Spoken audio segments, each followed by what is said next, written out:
OnePlus has decided to follow in the footsteps of Apple, Google, and Samsung and release a smaller, less powerful version of its flagship smartphone. The OnePlus 2, released first in August, is 5.5 inches and comes packed to the brim with the most up-to-date components. The OnePlus X, on the other hand, is slightly less powerful, but is supposed to be a design-first smartphone.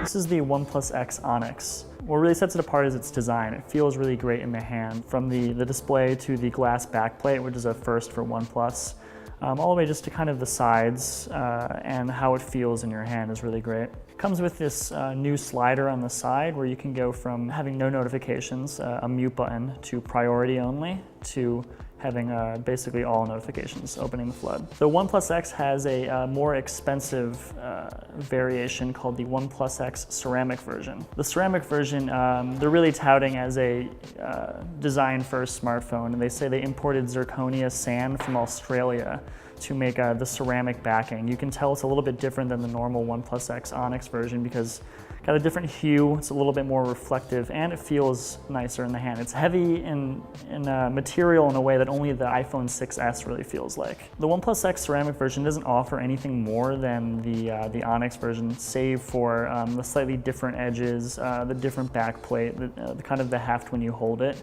It's really being billed as a device that you'd pay extra for just because it has a nicer design. For the first time, the OnePlus X will have expandable storage. It's been a complaint for OnePlus devices in the past, and it's something they've addressed with this new device. It's a nano SIM slot right here, but it'll also take a micro SD card up to 128 gigabytes. They're saying you can also use that extra micro SD slot as another nano SIM slot, meaning if you want two phone numbers, if you're that kind of person that has two different phone numbers, you can put two different nano SIM cards in here. But most people will probably want the expandable storage, so that's a good plus if you didn't want to spend a little bit extra for the 64 gigabyte version of the phone. The OnePlus X has a 5-inch AMOLED display. On the component side, the OnePlus X comes with a Snapdragon 801 processor and 3 gigabytes of memory.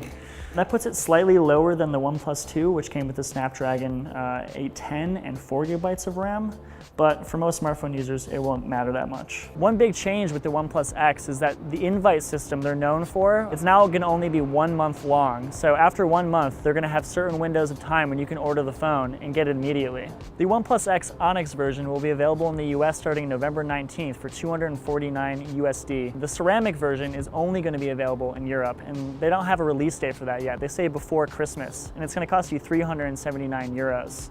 The company won't yet say whether or not the ceramic version will be available anywhere else outside of Europe. One of the biggest questions with OnePlus is, will it ship on time? The OnePlus 2 is delayed for a few weeks, and the invite system has always been a little wonky. It leaves a lot of consumers angry because they can't get their hands on the phone and they wait eagerly for a chance to pre-order it, and then they miss that window.